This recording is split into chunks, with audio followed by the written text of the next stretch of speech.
Like houses in need of repair, problems don't fix themselves. Not only do they not go away, they become more expensive. Problems in business work the same way, no matter what your title is. A small complaint, a missed deadline, a dip in team morale, they don't just disappear, they fester. They become expensive monsters that can take down everything you've built. Here's a 3-step method I've used to help me, and I hope it helps you repair a problem before the whole house collapses. It's called the 3D fix. The first D is detect. This is about active listening, or what I call full body listening. Not just to your customers, but to your team, your numbers, and your gut. Create a weekly ritual. Block 30 minutes to hunt for the small problems. For example, ask your team, what's the one thing that slowed you down this week?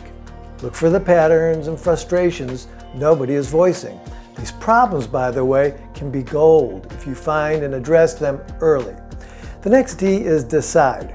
Once you've spotted a problem, you have to decide its threat level. Is it a fix right now, or watch and monitor? Not every issue is a 5-alarm fire, but every issue needs a verdict. Even wait and see can be a decision, so long as it is done with intention.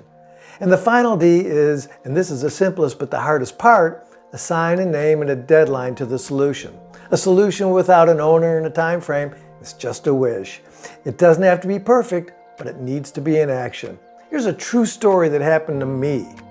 When I was developing my first software product, I continually asked my developer to put the source code in a safe place and send me a copy. This was pre-GitHub, and he kept telling me, let me get to a stopping point so my work is complete, and I will. He had a heart attack and passed away in between. Well, I was saddened from the loss. He was a good friend.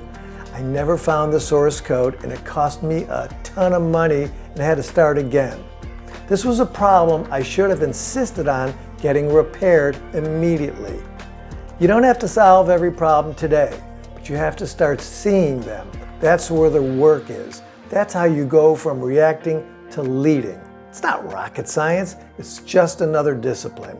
But it's the difference between being the victim of your business and the leader of it.